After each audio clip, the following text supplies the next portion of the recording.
All right, you're back here on the Gill Athletics Connections podcast. Man, I'm just so pumped for you guys to be here every week. We're kind of probably in the summer at this point when you're listening to this, so the season is over. I say that with air quotes because is track season ever over, right? In regards to collegiate season, and then you got all the high school national meets. I'll be at the Nike Outdoor National Meet in Eugene, and then of course we've got U.S. championships, I mean, it just Diamond League.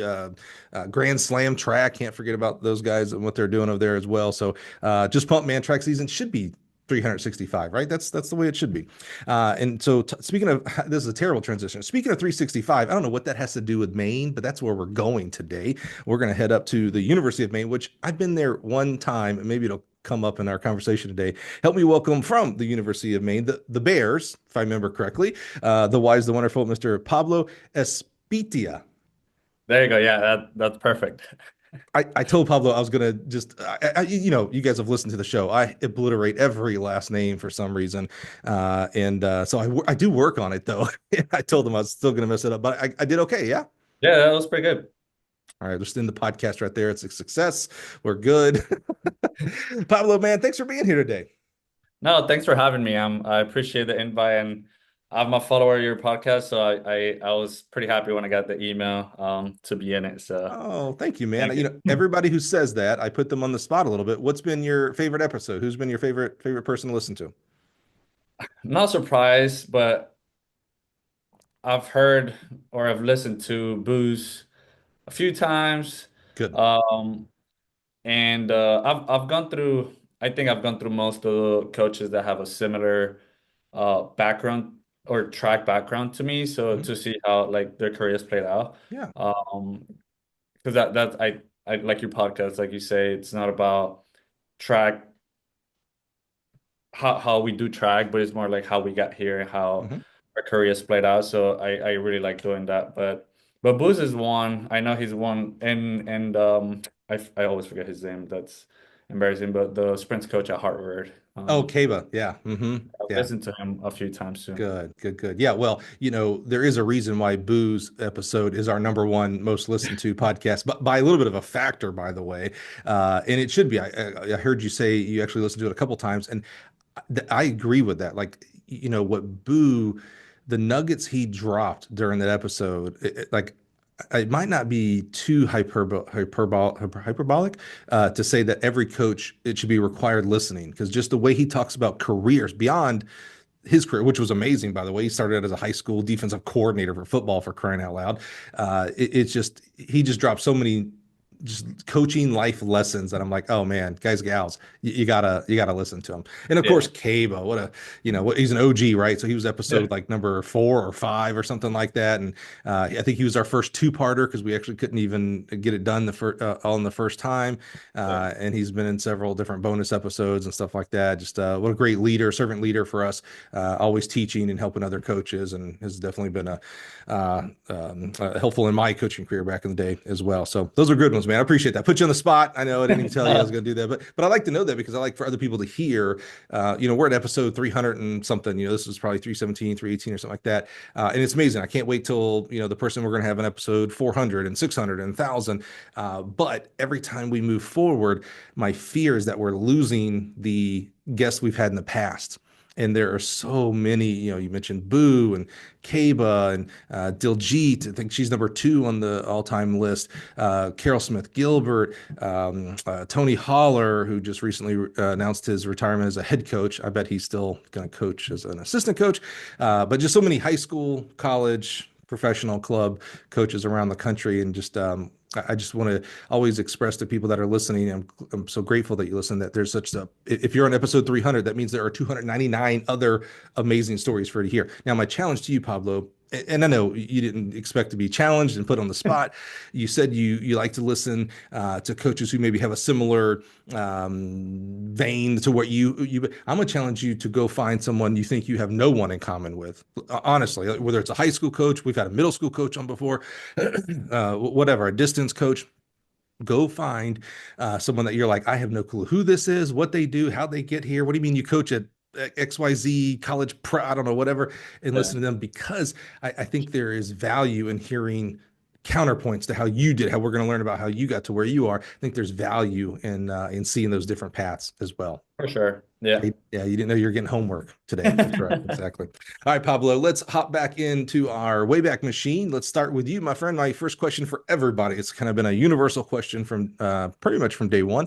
Assuming you were a track athlete, that's not necessarily true for everybody, that's for sure. Where does track and field begin for you? Um, it's quite long, I would say. I think the first introduction to track that I had was, I think, maybe like grade third, like second grade maybe or something. I was one of those kids that like couldn't stay still. Like I didn't grow up in the state. I'm Colombian originally, so it was a different environment, and I was always outside and climbing this and climbing that. My parents were they did well, and I really appreciate the fact that they handle all my energy and stuff. I remember I had like a race when I was a kid, and then I was being like always kind of the athletic kid in the team in the classroom and stuff. And I would say by fifth grade, there was a teacher that um, wanted to create like a small track team for the school, and he reached out, and I was like, all right, cool. Like I mean, like what I don't know, fourth, fifth grade, so it's like, yeah. So I think that was my first introduction. I think I run maybe like an outdoor 60 because we don't have indoor over there, and maybe did long jump, I would say. My mom also did track when she was younger, but myself, I think that was the main. And later on, when I moved to the States, I did high school track and college. Yeah. So when did you move to the States? We moved to 2008. I was 13 at the time. So eighth grade, ninth grade, right around there? Seventh, I Seventh grade. believe. Okay. Yeah, I think I finished seventh grade here and then eighth. Yeah. So before you move to the States, and we'll get to that here in a second, I'm always interested. I love when I get guests who grew up in other countries, right? Because they're just so not only a lot of different cultures. You mentioned about being outside, things like that, but also different cultures to how track and field is viewed, right? I mean, you've been here long enough. You now know how track and field is viewed here in the States, right? It's football, baseball, basketball, maybe pickleball, and then track, right? Yeah. We're just not at this point where we used to be maybe back in the day. What is your memory kind of growing up through seventh grade of the respective track and field? You said Columbia, so I immediately, and this may just be terrible on my part, I immediately thought soccer. I don't know, but just what I did. But where does track and field sit, like in the like, oh, you're a track star? Wow, but you're a big deal, or like, cool, you're Noah Lyles, big deal. I hate to say Yeah. it. Sorry, Noah, love you. No, I think it fluctuates depending, I guess, where the sport's at. But back then, I don't really remember hearing a lot of track Mm, growing up. I knew I heard of it because my mom always said she did it, and she was like kind of a multi-athlete. She didn't really do multi because she's like women couldn't do a lot of yeah. things like that, especially in smaller countries, I would say. Um, so I heard that, but growing up, I don't really hear a lot of like track talk Hmm. or sports or like in the news or anything. We are a soccer Soccer, right? Yeah. Hmm. main sport is gonna be soccer. There was a time where boxing was a big thing. Oh, It wasn't until maybe like the early 2010 and 2011 when we had like the world champion and the an Olympic champion in the triple jump for the women. So right. she became like the most popular athlete in Is that Colombia. right? Yeah, I mean she's a legend down there, and like I mean she deserves it honestly. Yeah, yeah, And yeah, yeah. I think because of her and because of that time period, there's a lot more track talk in the country, and there's a lot more investments in that sport, I would say. A lot more people. I've gone back since I've been an athlete and coach, and have met more coaches and athletes, so I kind of know the sport more as a grown up and kind of know how it actually works down there. Right. So now I see it in a different view, but I think because of her, there was a point in time where like everyone knew who she was, and Hmm. I mean she's like 6 feet tall, like she makes a presence everywhere she goes and competes, and like so everyone knew her face, and Yeah, it was really nice to have that because I think she made the sport a lot more visible in the country, sure. and after that we've had like 10K walk or race walk champions and Olympic champions. So that's another kind of area where Yeah. yeah, it's pretty successful. It's interesting because we hear about countries like Colombia and other countries that where like they're if they get an Olympic champ, they buy that person a house and they get a huge stipend and all this stuff, and Americans will grumble and be like, oh, our people don't get anything, blah blah, and it's like in America, because we are so successful in track and field. That's not a brag. I think that's just truth, right? We've Yeah. had a lot of success. There's just so many. Like it's like I'm not taking away what our last gold medalist in the 100 or the 110 hurdles did, but it's like, yeah, we've had 20 of those guys and gals, Yeah. and it doesn't diminish it. It's just like, how would the government specifically, or how would USATF even do that? Like, how do you buy a house for every goal? Those kind of examples. And I think That's it just all kind of harkens back to, winning is hard. And even in a country where we grouse about track being so low, I made the joke about it being under pickleball, but it is still such a big sport here that we do have a lot of people who participate in it. It's the number one most participated sport in high school and college when you combine women and men together. That we produce a lot of champions. We have a lot of great coaches. Colombia has a lot of people. There's a lot of population down there, but it maybe just it sits behind soccer and maybe boxing at one point, and maybe cricket. Is cricket big in Colombia? No, No. it's close, but no, I Yeah. don't really see it. So we just, and maybe probably what it really is. Most Colombians probably don't have access to track and field to do it, and so when you do get an Olympic champion, it's like, holy cow, we're all in. And in America, we have American football, baseball, basketball, so we already have like these giants amongst us of LeBron James, Tom Brady's, Yeah. etc. So I don't know what all that rambling was. Just I would love for our people to get houses as well, but just knowing that winning is hard, and so our people do a great job there. Okay, so you moved to the States around seventh grade. Talk to me about, let's go into high school. Assuming you did track in high school and maybe other sports, was there any kind of eye opener to you of like, wow, sports in America is different, or was it just kind of, it was all the same to you?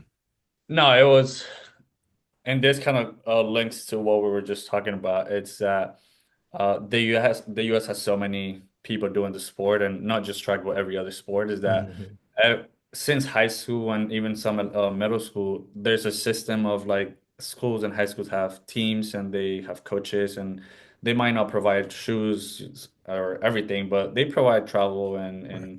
and uniforms and stuff. Whereas most countries and Colombia, I guess, it works by clubs. So high schools don't really have teams. You have to do it, or you have to have the energy, the determination to join a club and put your Right. time, effort, and do all that.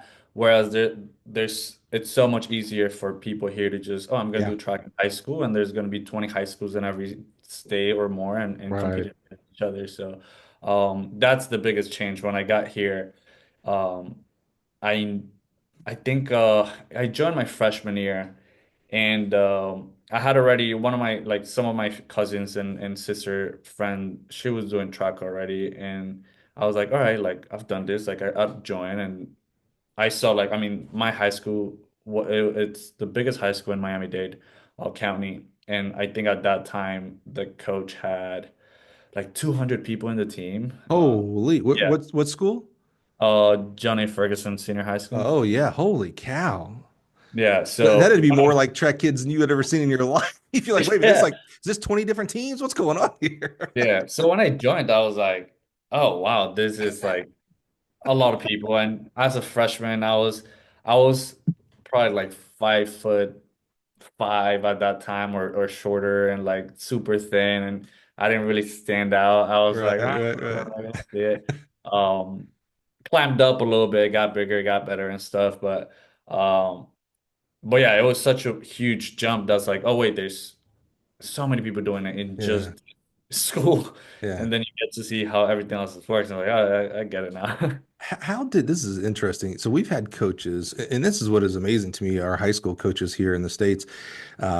Like I like to bust myths, and we've talked about this several times. There's a myth that, high school coaches can't coach in college, and the number one black mark against them is they don't know how to recruit. And it's like, dude, if you talk to high school coaches, that's all they do. They're always in the hallway. So like your coach there, Ferguson, to get 200 kids, you're not just opening the gate and 200 kids walk in to do track. You're hustling and bustling the hallways, your classes, your PE classes, people that get cut from other sports, etc. So we've had those coaches on before that have had 200 plus kids, which just amazing. I mean, I can't imagine 200 plus high school kids. Uh, so here, let's reverse this. You're one of those kids. How did you think about your experience? Did you go all 4 years there? Yeah. So think about your experience there for 4 years. I assume all 4 years you had roughly 200. It didn't just drop off one year. How did you mentioned you didn't stand out because you're kind of a, like most freshmen, a little freshman. But how did you stand out? And I don't mean like, how did you stand out oh, I became better in my event, but like, how did you make connection with coach? How did the culture of whatever event group you ended up going to still had to be, I mean, probably every event group was close to 50. You probably had 50 throwers, 50 distance runners, 50 sprinters, hurdlers. How did you like the culture of that? Like that seems hard. Like, how did you keep yourself from being just a number, just being number 199? That's a tough one. So Yeah. And not really. maybe how did coach handle that as well? And maybe not good. Maybe, Yeah. yeah. So at that time, I think we had the head coach, Ryan Raposo, and he had an assistant coach doing the throws, and that was it. It was two people handling 200 athletes, and the throws coach only had the throwers. So, um, but I didn't really. So back then, I don't have an accent now. I probably didn't have that much of an accent back then, but I was very self-conscious of that. I was like, Sure. oh, I don't wanna. You're in high school. You're like, I mean, there's so many things going on in your head. So I Yep. was very quiet in high school. I just kind of went through.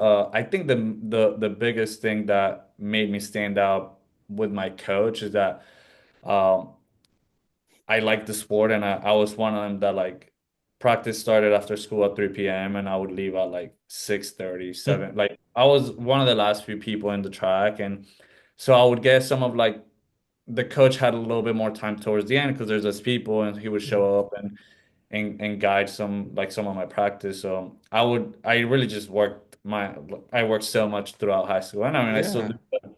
I was one that was like I came in early or on time and just stayed until like I really couldn't do it anymore and just went home. But I What wasn't one to like be really out there and trying to like cat. I was just quiet and doing my thing, and I just worked.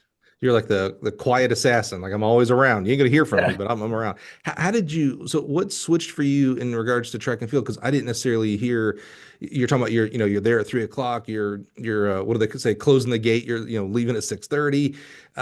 You're very. I mean that's obviously dedication. There's other things in your life you could have been doing. So you obviously had a love maybe at that point for the track and field sport. But I didn't hear that in third, fourth, fifth grade. Like I didn't hear you say like, oh yeah, I remember third grade. I did my first race and fell in love because I loved compete. Where did that kind of switch happen of like, oh, this is my sport?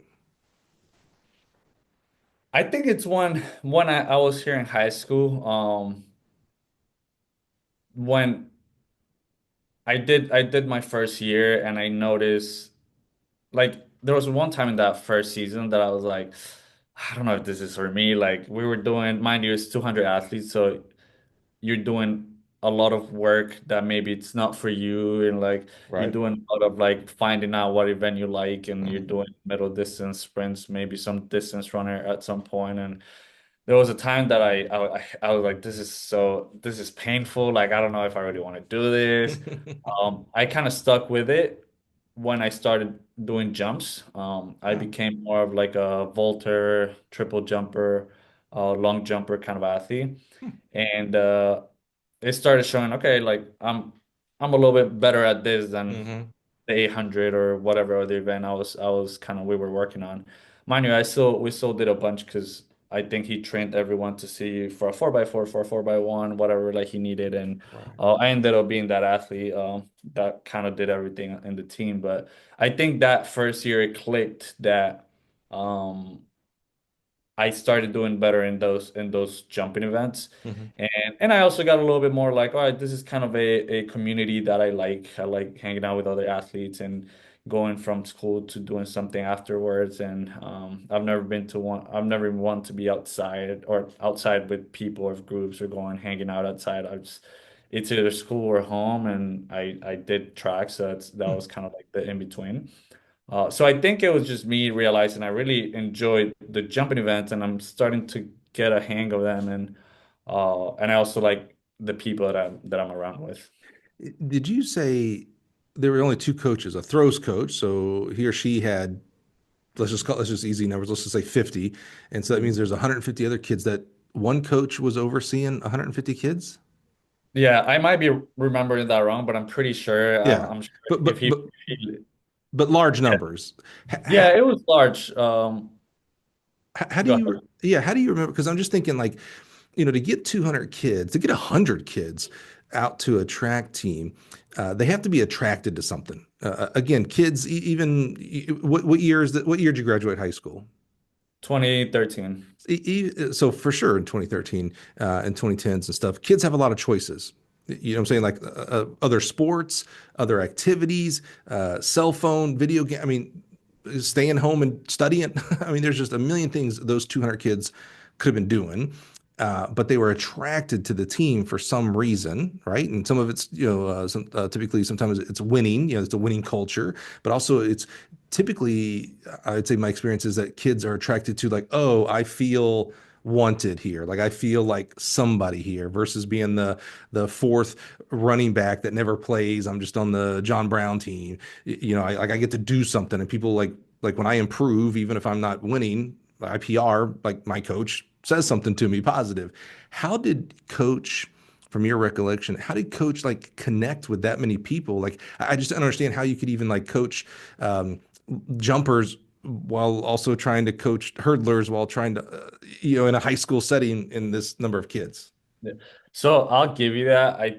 I'm still good friends with him, and I talk to Oh, him all good. week, and he's a mentor, a friend, and a coach, Awesome. and all for me. So, um, he did a really good job in the sense that like he had a lot of structure in the team, when we were there.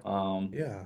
He he's a really smart guy. He's got a good memory. So he was one of those that like remember everyone's names and like Oh, yeah.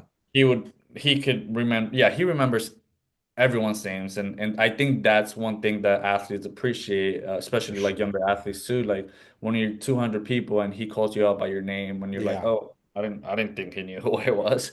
And then he also with numbers and everything, he's great. So he remembers times and stuff and like what you got to do and stuff, and it could be like the fastest or the slowest, and he always kind of celebrated that with the athletes. So I think that really helped out. For sure. Besides just the structure, like it was 3 p.m. and he was already calling names, who was here, who was not. He would gather everyone and then, I mean, uh, roll call had to take 30 minutes. yeah, I mean, as he was calling names, like everyone would get up and make a line. Then once he was done, we were warming up and he Oh, kind of like, wow. it was very structured, and I mean, it helped because it's 200 people for one athlete, for Yeah. one coach. And then he was a big distance coach at that time. So that group was a little bigger, and it's easier for him to send them away. Hey, do this. And then he Right. would have time with hurdlers, jumpers, whatever other event he had. So yeah. That's amazing. I mean, it really is. It shows the power of someone's name. Yeah. I try hard when we're at restaurants or something. And if they have like a name tag, when they come up and ask me to order, I'm like, "Oh, thanks, Susie." Just to, they got the name tag there for a reason. But you'd be, maybe you wouldn't be surprised at how many people's faces light up when you just say thank you with their name. They're used to being told. I hope they're used to being told thank you. We should be doing that more often. But when you say someone's name, that's powerful. And so when you think about 14 to 18-year-old kids, to your point about like, you have a lot of things going on, right? You're coming from another country. You probably did have an accent. I used to have an accent as well, and I go, I didn't have an accent. Yeah, I totally had an accent. You had an accent, and as a high schooler, you're always trying to. It's so funny. You're not ever trying to stick out, but you're always trying to be part of a group that sticks out. It's what a terrible time to be a high schooler or, be a teenager. It's just a terrible part of life. Well, that's cool, man. I love that. And I'd love that your coach had a great experience on a tough situation. I mean, that's just that's amazing to me. Like, there are coaches like him that are doing that day in and day out, where they've got 100+ kids and they are doing their best. And I think structure is extremely important. That was a key word Yeah. I think you said there. And I think kids crave structure. They're never going to tell you that. I think they crave structure. So that's probably what attracted people out. It's like, oh man, we get stuff done, and he knows me by name, and that's pretty cool. That's pretty cool. As you go into your senior year, what are you thinking about college? What are you thinking about that next step? How did that go? So that's I didn't think of that until act like my senior year of high Hmm. school, and so the US has a completely different like college culture than most countries, I would say. Okay. Uh, I think here people go to the school and there's almost like a fan base to the school, right? Sure. There's people that love UF. There's people that Hmm. even if they don't go to the school, they're like UM fans, they're Michigan fans, they're whatever Yep. other Yeah. fan. Like, Troy University fan. Yep. yeah, we don't have that back home, and I'm sure other countries don't have that either. It's just people go to school because their academics are good, or that's just where it's one of the better schools for whatever it is. Like, and because their sports system, it's also not as well set up as here. Um, there's not like big athletic teams or culture in those in universities back home. Right. So, um, like I never heard people say like, "Oh, I'm gonna go to this school because this," and like, "Oh, I want to be a whatever." Like, Yeah. there's no Yeah. Yeah. concepts or anything really down there.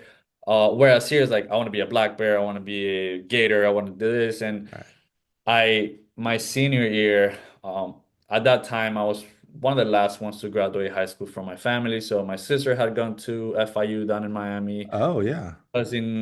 All my cousins went to FIU down in Miami.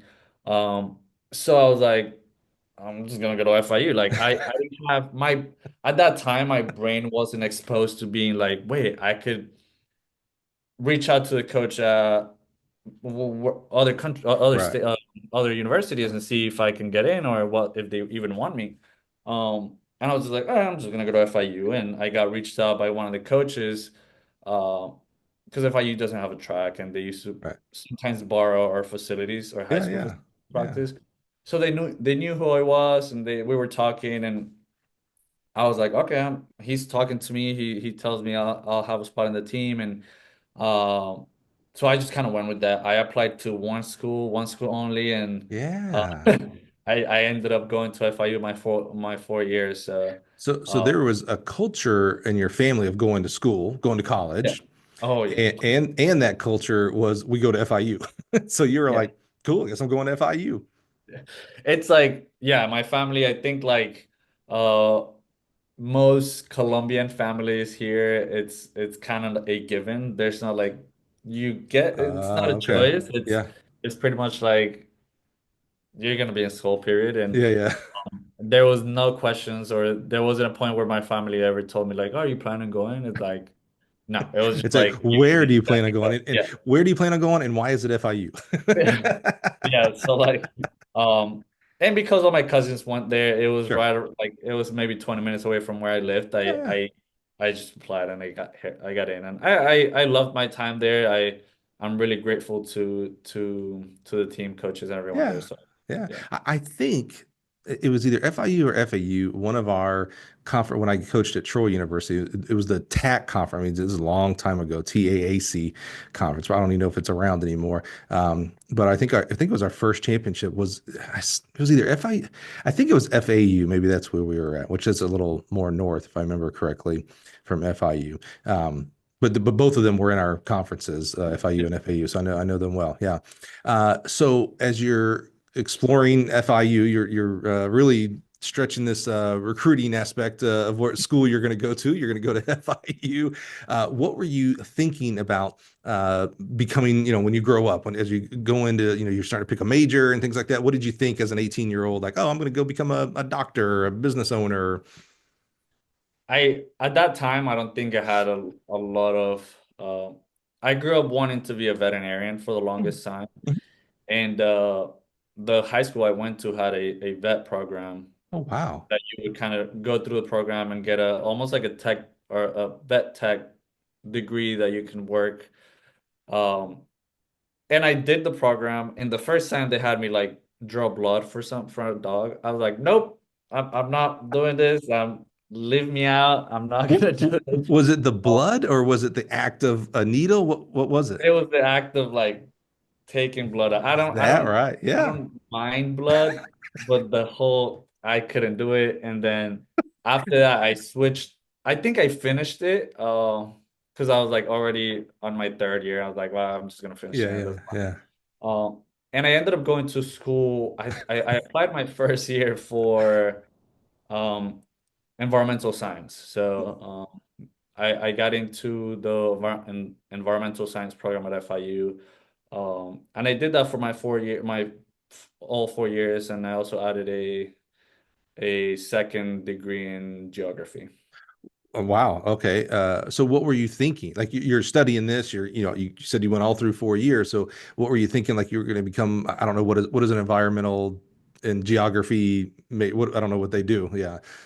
I mean, it's so broad, and I think I'm a big nature and sustainability and animal person and conservation and all Yeah, the yeah, good yeah. things that come with that.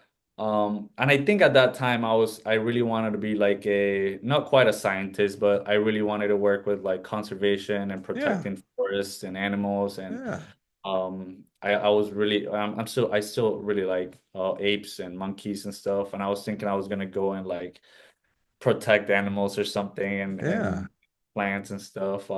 Well, you know what I have to ask you then, since you just said not only animals and stuff and apes and monkeys. So what's your opinion? 100 average males versus one silverback, who wins? Oh, it's gonna be the 100 males. You Yeah, think so? yeah, 100%. Like I've I've heard both. By the time you guys are actually listening to this, this meme is probably way past. Yeah, It's probably past now when we're recording it, but I'm going to ask it anyway. Maybe I'll be the guy who flames this meme back up. But I've heard both ways because I thought the hundred. My son, who's a eighth grader, asked me the same question. I was like, yeah, I think the 100 humans, and I was like, but I don't want to be like one of the first 10 or 20 going at it. The first 10 or 20 are just destroyed. They're not going to make it. I was like, but after, 30, 40, 50, 60, 70, 80 dudes just pass, I was like, we can just smother the silverback, right? Just 80 bodies on top is going yeah, to, but then I just look at a silverback and like, dude, that guy could rip my arm out, like literally just rip my arm off my body. And so, so you think the 100 humans, huh? yeah. I mean, and I still follow and stuff like that, but they're like 500 pounds or something. Yeah. And they can match 10 humans in strength. Right. Um, so yeah, like the first, like I would say, like the first 30 humans are gonna Yeah. be Toast. gone. Yeah. Yeah. But after that, like imagine all the energy that, and I mean, it's still a human being and like a No, I get it. Yeah. That's a being, good point. That's a good and point. like energy, Fatigue. he's Yeah. gonna get depleted, and at the time the 60th man comes Yeah. around, he's gonna be just Yeah. swinging, trying to like miss up. Yeah, I think he'll get That's a good tired. point. The fatigue factor. Yeah. That's right. That's right. Yeah, I want to be number 100 so that the gorillas are defeated and I just stand on top. Yeah. I was part of the 100, baby. All right, good, good, good. Exactly. So I'm not hearing as you go through college, you study environmental science and you study geography. I'm not hearing like, oh yeah, I'm going to become a track coach. I'm not hearing is coaching at all in your mind as through your It undergrad? it wasn't really the first few years. I've never like if you looked at me in high school and even college, like I was never one of those athletes that because there's always an athlete or a few athletes in the team that are always like willing to help other athletes and they're like, hey, do this, hey, no, do that. And I don't know, I just never had that within me that I was like, I thought I was like maybe stepping out of or stepping on somebody's toes if I did that, Hmm. or like Hmm. I'm like, well, the coach is there, like he can tell them more. So I never did that in high school or college. I was never the one to tell anybody what to do. Hmm. Um, and then my junior year came by and I started liking track more as a okay, like this. Uh, I think 20, yeah, my junior year, I went down to Colombia for U23 nationals, Hmm. and it was my first time like actually competing there as as an adult, and Oh, wow. um, I got to see different things and experience a whole different track world than the US. Um, and it really it stuck with me. I'm like, this is kind of fun. Like track as a even if I'm not competing, it seems fun to like travel and coach and do the whole thing. And it was my junior year where I started maybe like coaching might be something that I want to do. And then I started bringing that up a little bit more my senior year. Again, I wasn't coaching anybody at that time or telling anybody what to do, but I voiced it towards my or voiced it to my coaches a little bit more, Mm-hmm. and some of them kind of heard it, and it All also right. stuck with them. So that I guess that's how I started. But yeah, it wasn't until probably my junior senior year that I was like, maybe I want to go towards track um as a career, whether it is like put because you're always, I mean, at a if you're in a level that you're like, maybe I can go pro because every track athlete thinks they can go pro. That's so true. Uh, yeah. And I was like, and I'm also Colombian, so it's easier to maybe represent Colombia at some Yeah, level. that's for sure. Yeah, I was at the Catholic in college, and I was like, maybe I can go a couple more years of training and see if I can go to like a world meet or even an Olympic Yeah, meet, yeah, yeah, yeah. Colombia and stuff. Uh, by my senior year, I think I was like, nah, I don't know. I don't know if my body really wants to do this for 4 more years. Uh, so obviously I ended up not doing any, but that's where I told some of my coaches briefly, kind of just talking that I wanted to do it, Yeah.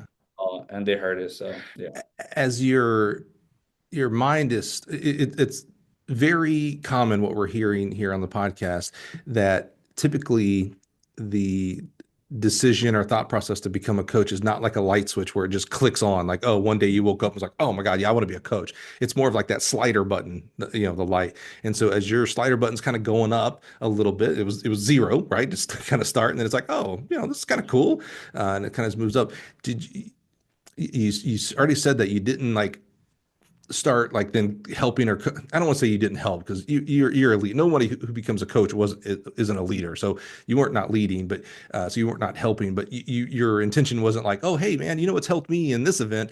Try whatever, blah blah blah blah. Right. So you're not doing that. But do you notice yourself now that you got perspective, looking back? Did you notice yourself? I don't want to say paying attention to the coaches more, but maybe being more curious about the workouts. So like, oh, I wonder why we did that today and this yesterday, or what as the, what I'm saying? Like, because that's what you deal with today as a coach, right? You're Yeah. always thinking about how you prescribe the workouts. Did you start thinking about more about the workouts in that tune, or were you still just like, all right, coaches, go do this. I go do this. I think it's both ways because again, like if like through college, I had many coaches, and then towards my last 2 years, it was a little bit more consistent. And if they told me to do something, I did it. I wasn't gonna be a what are we doing this? I'm not gonna do this. Hmm. I was like, all right.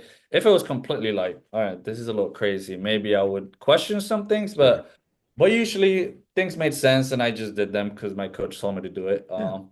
But my last year, I had two coaches that I jumped around with. Like I was the decathlete, so one of them kind of coached me in the jumps on other things, and then my primary coach was the sprints coach. So I trained with her for the 110, the 100, the four, and all that. Um, and I really liked the way she trained, and also the way she coached people. Mm-hmm. Hmm. Um, so I learned a lot that year, and I started kind of just like looking at her more and like what she did, and Yeah. it was a very drastic change of training from the previous years. Or not drastic, but it was a change, and I noticed that, and I'm like, okay, like why did we do this instead of what we've been doing, and like kind of just learning what she did, and a lot of her training or her philosophy and the way she looks is I coach that way now. So, Hmm. but yeah, I learned a lot that year. So you started With paying attention to styles. yeah, Maybe not the yeah, individual workouts, but like, oh, I like how she treats our group, or how she gives us the workouts in advance, or whatever, her style, more than like the specific of the X's and O's of how she coaches 100 or 110s or whatnot. yeah, Yeah, okay, yeah. that's a great start. Absolutely, that's important. It was a lot of like looking at what she did and how she did it. Hmm. Because at the end of the day, like workouts are just like words on paper, and you can switch that however, whatever time of year, whatever athlete it is, and whatever you're really trying to get to. So, but it's the way you kind of present those workouts, the way you maybe play around with them, and Yep. like so yeah, that's that I learned a lot from them, and then from the other coaches too. I mean, the other coaches, they did the throws, so I learned a lot from them, the head coach, and Mhm. then the my other coach was the jumps, and I learned from her a Yeah. lot too. I think that's an important part of learning how to become a coach. We're learning more and more. We've been exploring this for the past couple months now, that maybe in coaching, the actual X's and O's are the easy part. And it's funny because we put so much emphasis on that, right? Every coaching education, 80, maybe 70% of all track clinics, it's all about X's and O's. What kind of long jump workout? What kind of shot put workout? Things like that. And in reality, we're learning that, it's all the other things. And what you're describing with styles is kind of culture.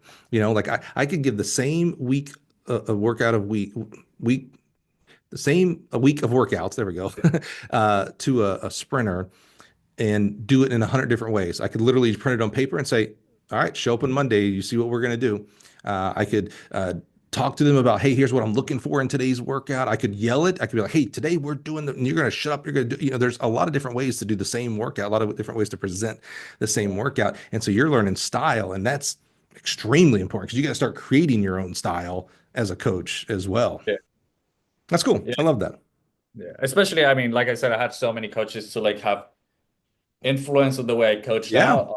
So yeah, that's definitely I think the most important thing because anybody can learn how to set up a think plan, but I think nobody. so. I think Yeah. so. Yeah, yeah. It's interesting. We had David Self from Sam Houston State. I think it was his story where he had a different coach every year for all 4 years, Oh, and I was like, oh, it's like, man, that like, do you ever wish you had the same coach? And I think most athletes, kids, coaches would say, yeah, that'd probably be the preference. He said, but I got to see four different styles. He's like, so when I became a coach, I got to, pick. I really liked what he did. Oh, I really like how she did this. Oh, I like how she did that. Oh, this person over here did that. And he's like, it helped me kind of move towards my style. And I was like, man, it feels, it feels icky to say, boy, I wish every kid had four different coaches but it's like, oh, okay, there is benefit to both. I think to that. You can have a positive benefit to both, whether you have one coach all 4 years or, multiple yeah. coaches through your career. Okay, so you graduate from a great university with a really cool degree, even added geography into that thing for some weird reason. Where do we go from, spoiler alert, you end up a track coach. So what do you do after you earn these degrees? What's the first thing? So I graduated 2017. I believe I started working. So I applied for at that time I was already set up and like, okay, I want to coach, and I applied to a bunch of like different jobs and Did your, hold on one second. Did your family, I'm, some of this is maybe a little stereotypes as well, Pablo, so correct me where I'm wrong. But I feel you. I heard you say about, in my family and in families from Colombia, like you're going to school. It's not, are you? It's where are you? You're going, right? You go and get these really cool. I mean, someone tells me they got an environmental science degree. I'm like, oh, that couldn't have been easy, right? And you go, oh, geography with it, oh, that can't be easy, right? And then you're going to become a track coach. And I'm not, there's no bigger fan of track coaches than this guy. So I'm certainly not diminishing the career of track coaches. But I'm wondering, did your family have a Pablo? What do you mean you're going to go coach people to run around a circle? Like you're an environmental science, go become a doctor, whatever, go become a scientist, right? Was there any, how did the family react to this? Like, I'm applying for coaching jobs. my family is extremely supportive and like Good. any sense of the word and whatever we want to do in life, like whether it's personal or career wise. But there were times where um there were comments like, "I like, are you looking at jobs in like your career field?" Like very small comments and very like, "Oh, but oh, it's great, but what about like you just had 2 degrees, like what?" And again, it comes from like a country that sports, unless you're playing soccer and all that, it doesn't pay to be a track Right, coach. right. It's like, Pablo, why are you playing around? Go, it's real Yeah. world time. Right, right, right. It doesn't pay to be a track athlete, doesn't pay to be a coach, a track coach in Yeah. Colombia. So it's like they have that view, and it's like, why are you doing this? So there were times when they were very like, yes, you don't do that, but are you looking into like your career field as And well? what else? Yeah. Yeah. And I always told them like there were times where I would look and see like, okay, like maybe I could do this because again, coaching it's not the most lucrative career. So I was like, maybe I could do this, coach on the side and this and that. I never did. I did some internships in college that probably would have helped out, but no, I ended up not really working after yeah. After So college, funny. I think um I applied for work at Nike, one of the stores down in Miami, and I applied for like a random position, and then they reached out to me, um, that hey, like I think we have a better position for you. And at the time, they had like it was a brand new store in down in Miami Beach, and they had like different sections of the store. They had like a running section, a basketball, a soccer, and like a lifestyle section. And for track or for running, they were looking for somebody that had like a running background and could help they call them consumers um kind of shop and have like a better shopping experience with running and like they'll be able to hey like maybe the shoe's better if you're doing 10K. Oh, you're a track athlete, maybe the Pegasus is a little bit better or this and that. So that was they hired me for that. And then it was honestly one of like the coolest gigs I've had. Like on a like smaller gigs. I really I have so many friends from that time and learned a lot too. Like I don't know, you probably know a lot of Nike too. Like they have their company set up as a team, like a sports team. So Mhm. the manager of the store is the head coach, and then you got assistant coaches, and then you got a coach, and then you got like leads and stuff like that. Huh. So and everybody else is an athlete. So everyone that works in the store is an athlete. I didn't know that. That's cool. Yeah. So they set it up. I think that's why Nike is very successful and has like a fan base as well. Because Yeah. even I was never like that. I went there and I wasn't trying to make like a Nike career because a lot of people go do that. Right. Um, and a lot of the people that I met there, they were trying to have a Nike career. They Mhm. started as a salesperson and they wanted to move up to coach and then maybe go to HQ and do this and that. And like I mean, it's great for some people. So during that time, I helped a lot of people kind of on work, like if they came and I had like famous people come and they spend so much money, which is wild to me sometimes. And help them kind of go through their running journey and stuff. And then later on, When you say famous people, are you talking about track famous people or like culture society famous people? we both we had Wow. like I butcher names as well. I'm really bad at names. So we had Roger, the tennis player, at one point Yeah, come to Roger Federer? yeah, there you go, Federer. So Dude.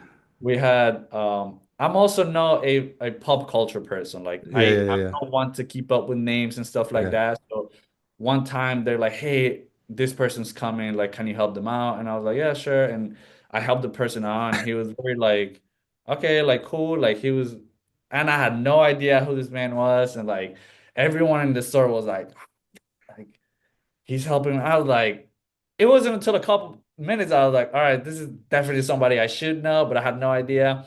He was like he's a producer, Timberland. Mhm, mhm. Yeah, Timberland. Yeah. Um, Yeah, at that I would have had no clue. And I listened to his music and I would have had no clue. Yeah, yeah, yeah. I was I'm cool. I'm such a context person. If like I travel a lot and so I'm in like admirals clubs a lot, eating food, eating dinner and stuff like that, eating lunch, and there's a lot of famous people. I shouldn't say there's a lot. That is where famous people would go. And I tell people, and I'm being dead serious. This is not hyperbole. I think if Michael Jordan walked in, I wouldn't recognize unless he walked in with like his jersey on. If he just walked in with a suit, maybe an overcoat and maybe a hat, I'd be like, just some tall dude. Yeah, Like looks like he may have been athletic back in the day. I don't know. I yeah, would not. I don't think I would unless, like I said, unless he on the back of his jacket he had Jordan. Then I'd be like, oh, that's kind of odd, and maybe that would click in like, oh, Jordan, yeah, I don't think I would at all. I was flying back from Dallas to Bloomington one year, a few years ago now, and I get upgraded to first class. So I'm just sitting there, and when I fly, man, I get my iPad, my headphone, immediately, like I'm just getting my zone. I don't need to want to talk to anybody. Let's just get home, right? And this guy gets seated next to me, across the aisle, but next to me, and people are like, the gate agent came in, and I could see her, get a selfie with them and stuff like that. And I'm like, all right, I'm looking at him, and it's just I'm not recognizing him at all. And so we get to Bloomington, and him and a crew are sitting over there, and people are coming up and taking selfies, and so I've never been shy. So I just go up to him. I was like, all right, look, man, you're obviously somebody. That's how I approached it. I was like, you're obviously somebody. What do you do? Who are you? And he goes, oh, I'm a rapper. I was like, oh, cool. And I love rap, right? And so I was like, oh, cool. Like, what's your name? And he's like, Young Gravy, which I thought he was joking. I was like, have you heard of Young Gravy? Yeah, I don't. he's actually I do now listen. He made a fan, but I was like, he said Young Gravy, and I was like, I was like, are you kidding me? What do you do? I didn't say that, but I was like, cool, cool, cool, Young Gravy, Young Gravy. I was like, so what kind of rap? Because I'm big into Christian rap, right? And Okay. he is not a Christian rapper by far. And he's like, like fun rap. And I was like, cool, man. I was like, I'll check you out, And so I shook his hand. I'm not one to like get the selfie because I was like, you're not famous to me. I don't know who you are. So I come back to the office. I work with a lot of young people here. And so I come back to the office the next day, and I was like, hey, I met a guy. I don't know if you guys would know. You ever heard of a guy named Young Gravy? And they're like, oh my God, yeah. Yeah. And I was like, yeah, I met him, talked to him. They're like, oh, I mean, they were like blown away that I met this guy. And I was like, dude, had no clue. If people weren't taking selfies with him, I would have not even blinked an eye on who this guy is. And now I'm a fan. You should, if you got an Alexa or something, you should play it. It's fun. It's very vulgar, by the way. I'll look him up. Yeah. But it's, I don't hate to admit it. It's who I am. I think it's funny. It's funny rap. Yeah. So anyway, what are we talking? How did Young Gravy get into this podcast? What in the world? Okay, Yeah. so you're working at Nike. Did you? I met a guy up at Nike Town in Chicago, long time ago now, 5 lifetimes ago. He said that he showed me there was a culture of people who work for Nike. They get an upside down Nike. They call it an Ekin, and like that's kind of like you're in the cult, I guess. Is that true, or was this just this one dude? He showed me his little. It was an upside down Nike swoosh. So I don't know. Maybe back in the day it was different, but so now they're called Eakins. Yeah. Eakins. Yeah, I said Ekin. Yeah. Yeah. But it's not like underground. So I think so Eakins are like basically Nike specialists. Um and they work outside of the store, but they work with several stores in like the region they're given. Okay. So they kind of they teach the stores about product, about initiatives. So they're kind of like they're Okay. like a contact person to promote the company throughout the region that they're in. Okay. Okay. That's like a lot of like that's like the next step that a lot of people in Nike stores want to be because like Okay. that's like the cool thing to do is like Yeah. Yeah. you Yeah. wanna become an Ekin and you get a lot more freedom of what to do and Right. you events and stuff. Yeah. Yeah. It seems like you're fully in the cult if you become Yeah. that. Yeah. And we forget, I'm saying cult and maybe a little bit of humor there, but don't forget the root word of culture is cult. So it's culture is what I'm saying Yeah. in that respect. Okay. So you're working with Nike, at Nike, you get this environmental science degree. You're still thinking about coaching. Where do we go? How do we connect the dots here? So I don't know, maybe like late 2017 when I was working there, my college coach, Unique Booth, she was expecting, she was kind of ready to for the baby and she reached out to me like, hey, like I'm looking for somebody to help me out while I'm here and then when I leave for maternity leave, um to take over for that time. And I don't know if you're still thinking of coaching and this and that. Because you had mentioned it. And yeah, Yeah. and I had a really good relationship with her when I was an athlete. So she reached out to me and I'm like, yeah, sure. Like I'm still in Miami and I'm working at Nike. I could definitely do that. Um, so I started coaching, but it was a fully volunteer job. Right. So I worked in the morning for track and then just went with Nike and did what I had to do at Nike. So, but yeah, it was her reaching out. because they needed somebody to like Yeah. take over that during the time of her leave. And I did that for about the rest of 2017, 2018 season. And yeah, it was fun. It was like the start of some of that. Yeah. So how was that experience? Because, as an undergrad, as an athlete, you showed us how you were very much like, oh, well, coach will take care of that. Well, now you're the coach. You've got to take care of that. You got to show them and correct them. How did you that's a switch. How did you kind of adjust to that and warm up to the point of like, oh, wait, I'm the coach. There's no one to look at anymore. I'm the coach. I have to help this young person.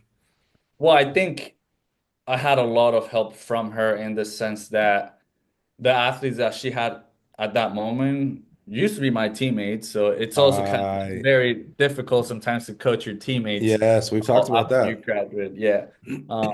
But in college, I think I had a good reputation in the team. I wasn't anybody that was crazy or over the top and like so people I was okay. I was cool with most people in the team.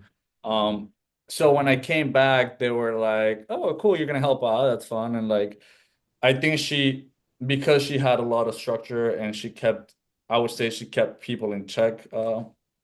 The athletes already were like, all right, like all that he's bringing in is what she's telling him to do. Yeah. Because I don't really have a lot of like freedom to do the training and stuff like that. She gave me the things Right. to do, Right. and I looked at them and I'm like, hey, this is what we got. And then I kind of guided them and hey, like maybe that doesn't look right. Let's do this. Um, and that's how it basically started. So Yeah. it was a lot of like she helped me make sure that they had confidence in like, hey, it's still her training. Like I'm just Hmm. here so that you guys are not on your own and like really kind Right. of so yeah, it was a lot of her help and giving me and the athletes confidence that okay, like there's gonna be some change, but Mhm. um it's just for a few months and it's somebody that she trusts and somebody that they liked and stuff. So yeah. Did you did this during the 2017-18 academic year? I mean, it's kind of a dumb question because you sit here today as the assistant coach at University of Maine, but like, did that solidify? Because you still don't seem at this point like, oh yeah, I'm going to be a coach. Like if you told me your story veered off and you became an assistant coach at the Nike store, I'd be like, oh, that doesn't surprise me. You're a smart guy and you wanted to help people, and this is the avenue you did it instead of coaching. It still doesn't seem like, oh yeah, this guy's destined to be a coach. Does this 17-18 school year solidify like, oh yeah, this is what I'm going to be, or not? It did, but it also That gave didn't me seem some. very strong. It wasn't strong because of I think financial stuff. Like Sure. I was a Yeah. volunteer coach, and then you start like, oh, well, you start looking at jobs and I'm like, wow, they're only paying this much, and it's Yeah. move across states, and like Well, it you're was very you're kind of hard describing to college manage. coaching there. Yeah. Yeah. And at Nike, I started to get into they trusted me with being um they have a run club in the store. Oh It's wow. actually the biggest free run club in the world. They gather at times they gather like 400 people every week, every Tuesday of every week to run, Wow. and every Thursday. So I started helping out with that. So I was in charge of like making the team to who was gonna work that day, the run club, and run with them. So I used to get paid to run, which we always joked around like You this made is like it. You became the a best pro. gig. Yeah, I was a pro athlete for it sometimes. Like Sadly, you probably made more than some of our other pros. And that's not a yeah, dig to them. It's just the dig to how we pay yeah, our yeah. athletes. Yeah. That's awesome. But yeah, every Thursday we used to get out, run a 5K with the community, and really just have fun. So I started really enjoying that and became kind of like, and because I had a track background, people have like, oh, you're the runner, this and that, and that. So I was digging that for that time, and I think people in the store also saw me. I was like, oh, maybe you should like they promoted me for like smaller manager kind of deal that they have in the store and like so some people saw that maybe you could do like a Nike career and this Yeah. and that and it starts playing with your head because like it probably pays better than I'm gonna get paid as a coach and Sure. but I really do I still really enjoyed track and I couldn't really see myself not doing that so when I was working at Nike and this takes a complete turn that just doesn't, it's not expected. But um during the like late 2018, I gave myself, I think I told myself 6 months, and I was like, all right, I'm gonna start applying to track jobs, period. I'm just gonna start applying, applying, applying, applying. If I don't get anything that works for me and that I like, I'll just travel, take off time, and travel sometime. And so I applied and applied, and I got a couple interviews here and there. I was still helping out at FIU, um, but not quite as much because she was back, so Right. I wasn't needed as much. Um, so I gave myself those like few months, and I got a few interviews, but they were like I had to go from Miami to like Ohio and Illinois and this and that. And they were only paying like stipend jobs. And they're like, well, we can help you get a job on campus. And I was like, wow, but that's still a hard move and this. So I ended up not getting a job for track that season. And because I gave myself kind of that ultimatum of like you either get a job or you travel, um, I just went and traveled. And so I took Wow. the entirety of 2019 to travel and see if my head changed or see what was going after that. Yeah. So yeah, Where else you go? um, I've had a podcast about this too. Oh, nice. I was a guest on another podcast. So I rode my bicycle from Portugal to China on 2019. I usually don't brag, but I was like, you know what? I'm gonna Wait, brag. hold on, hold on. Maybe the mic cut or something. I don't. Maybe my headphones didn't work. You rode your bike, and you're the geography major here. I'm not, but I feel like the distance between Portugal and China is far, and you rode your bike. How far is that? I can't really tell you how far in distance, but it took me a whole year to get there. So Dude, shut up.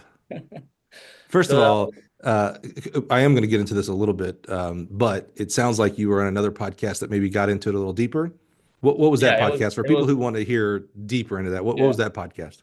Oh, it's been a while. You've just been on so many podcasts you can't remember the name. I've been in two, Are you gonna three. forget? Are you gonna forget this podcast in a year or two? Like I was on some track podcast. I don't remember. It's been 6 years now since I've been at Okay, okay. it's a bike packing. uh Find it and email it to me, and I'll have it in I'll the do that. show Yeah. notes. And I'll have it in the Yeah. show notes for everybody because I'm sure there's people listening going, oh, I'd like to know more deeper because I'm going to go a little bit surface level on that. So it took you a year. So I mean, when you say you rode your bike, like literally, you've got a backpack and maybe you're pulling, some other spot. You're riding your bike.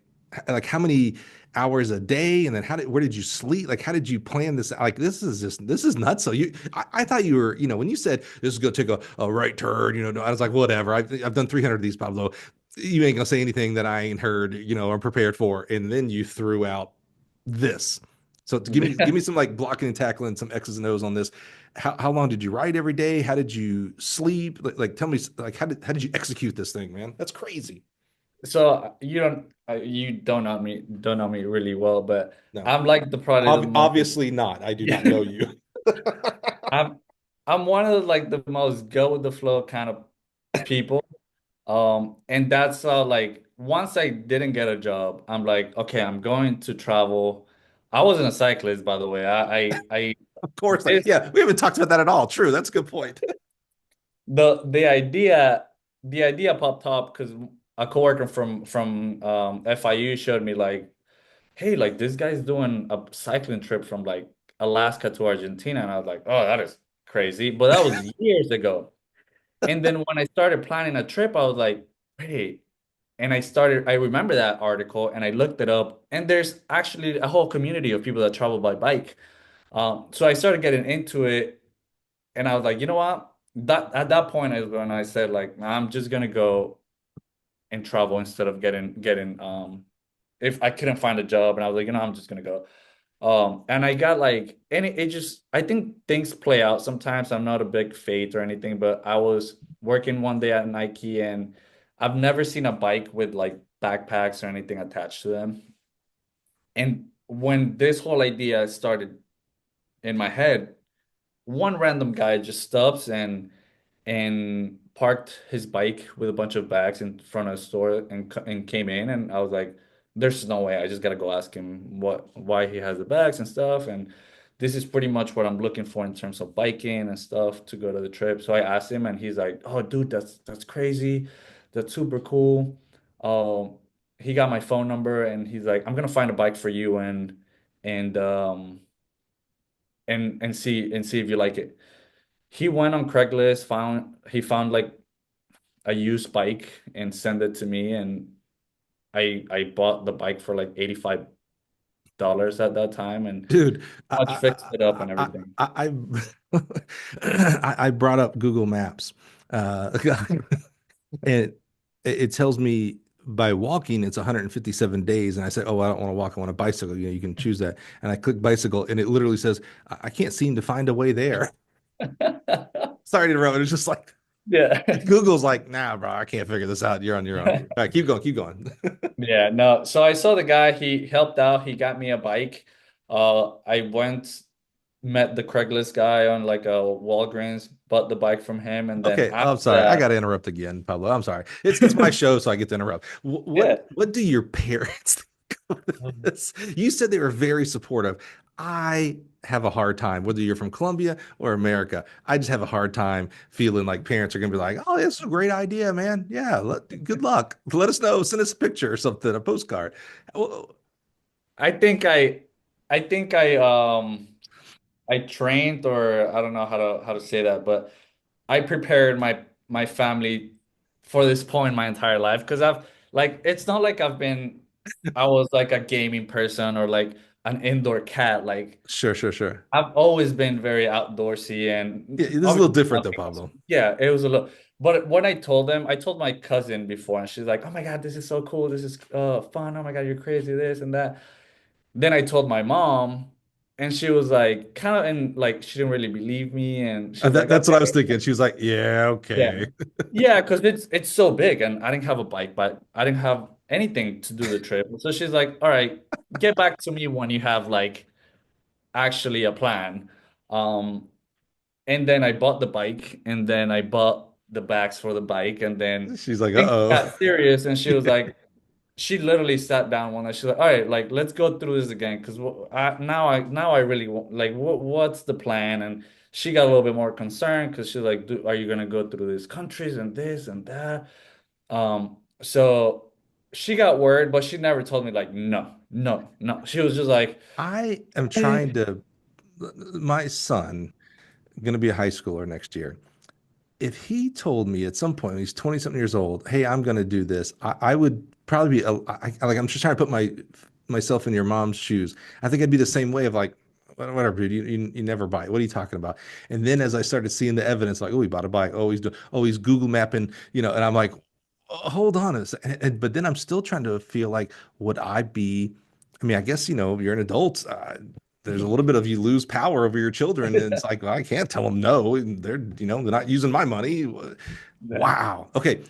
Just for the sake of time and the other podcast, because I want that to be the deeper one, give us just kind of an overview of like how many hours a day did you ride? How did you find places to sleep? Like, how did you execute the actual trip over a year? Wow. Yeah, no, I relied a lot of camp. So most of the time I camped. So I had Okay. my tent with me. I Okay. had Okay. all cooking supplies.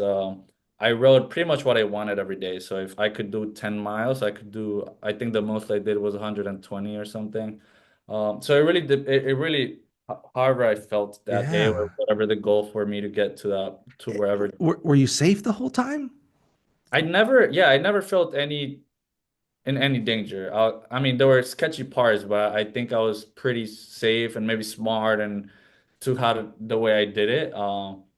And I think my looks help out in the sense that like in some countries I don't really stand out as much, Yeah, whereas I this met guy a would lot of stand. This guy would stand out. I'd be yeah dead meat. Yeah, yeah, yeah. yeah And like I wouldn't be able to do like a mile a day. So it'd take me, my whole lifetime.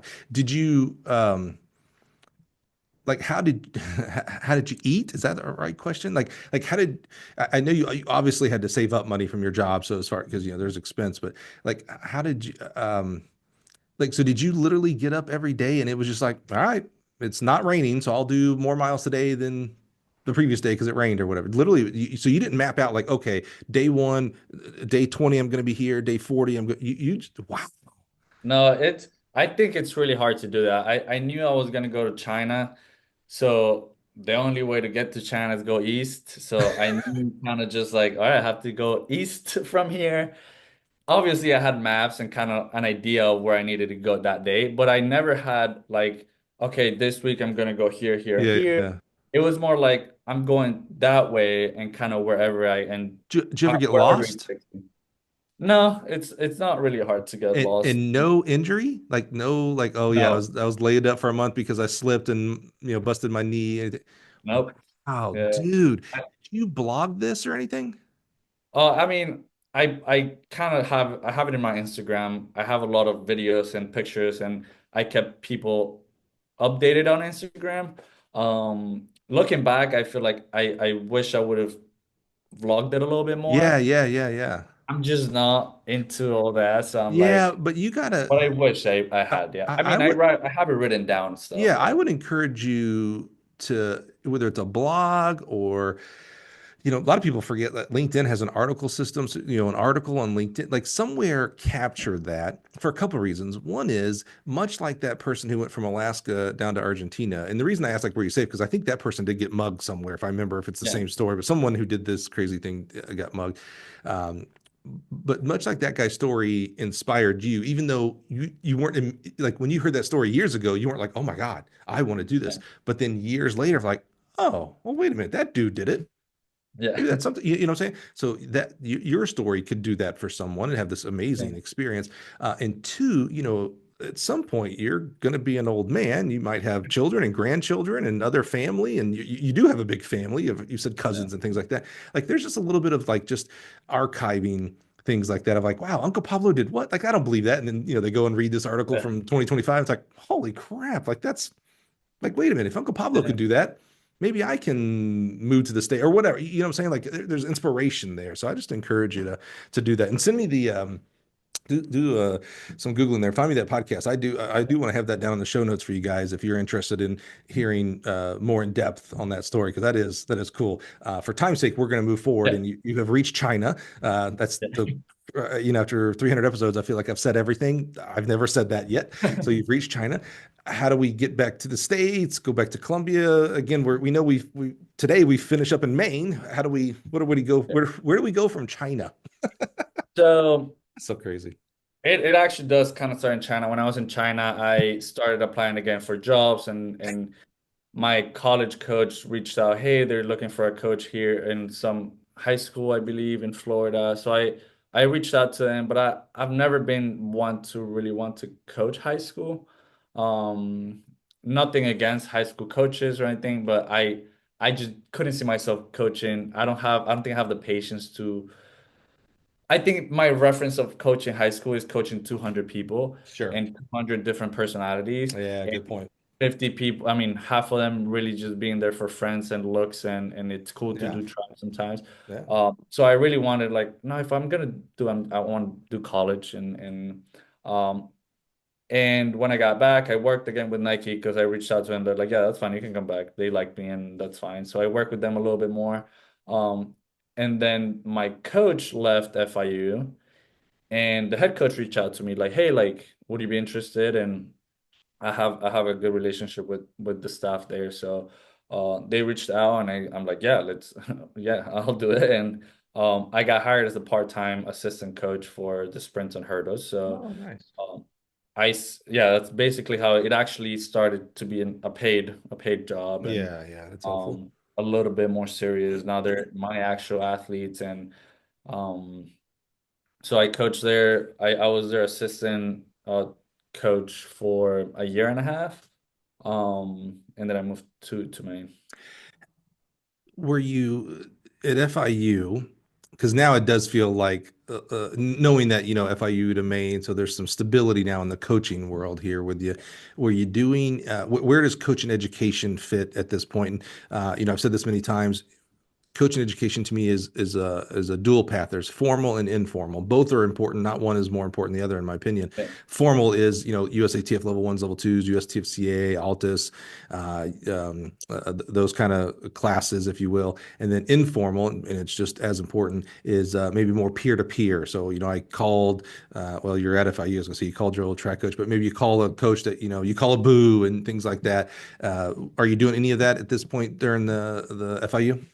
Yeah, so I actually did a USATF course right after I graduated. So the Hmm. summer of 2017, I took those like the level one USATF course in Baltimore at John Hopkins, is it? Yeah. Yeah, yeah, Johns Hopkins. Yeah.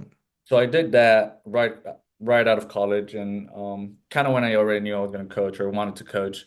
And then more informal, I reached out to my high school coach and kind of Hmm. got a little bit more ideas. Yeah. Hey, like I remember hey, do you want to go get food and talk about this? He knew I got the job at FIU. So we sat down and talked about some training and stuff, and then a lot of the other was from the coach that left.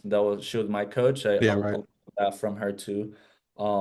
So She yeah, I she had did she had a big influence in your coaching. What was her name? I don't remember if you said it or not. Yannick Booth. Yeah, Unique. That's right, Unique Booth. Yeah, because she had a pretty big influence as far as style and even inviting you back to help during Yeah. when she started going to maternity leave, and now she leaves, and so you take her spot. That was a pretty big impact on you.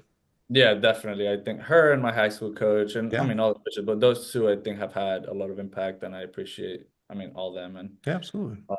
I'm glad I had them as a coach and as mentors and stuff. Yeah, that's cool. So you said about a year and a half, I think, at FIU. Why did you leave there? And So, I think I started the 2022-2023 season. And I applied throughout the summer and I started looking because at that when I was at FIU, I was working at Nike, I was still working at mm, FIU. There was a right.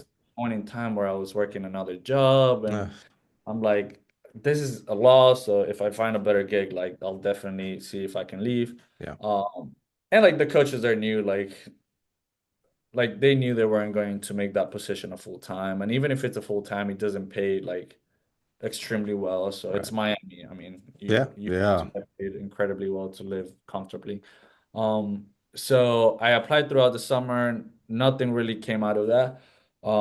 And when the season started, and looking back and hearing or listening to Boo's podcast or episode, Hmm. um, kind of made me realize that too, that I think he said in his podcast, like, don't do it for like every coach is like, oh, but the athletes, don't feel, you got to do it for yourself. And I think that's definitely true. And at that time I didn't do that. As soon as the fall came, I'm like, all right, I'm not gonna apply now because I don't want to leave in the middle of the season if I do get a job and this. And I started thinking of that.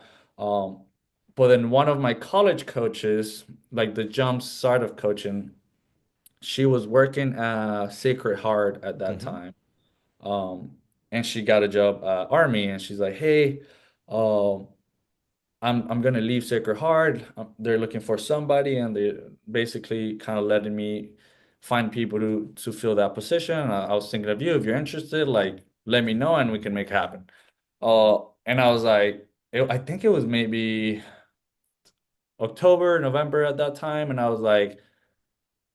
I I think she told me I already talked to Ryan, which was my head coach at that time, and I was like, oh, okay, like I'll talk to him too, just because I don't want to blindside anybody. Yeah, for sure. And he's like, yeah, that's fine, very supportive. Wow. So I applied to Sacred Heart, I got the interviews and stuff like that. Um, and because I was applying to Sacred Heart, I was like, well, I might as well apply to other jobs if I'm already applying to this one. Right. So I have a Google job track job alert, and Oh yeah. the Mhm. University of Maine came up. And I looked up, I went online, saw they had indoor and outdoor facility. Um, I vaguely kind of looked up at the numbers they had, athletes, performances, and I applied. I sent an email to the head coach, and he replied to me pretty quick that week. He's like, "Yeah, we're gonna reach out in like next week to get interviews." And I was like, "All right, great."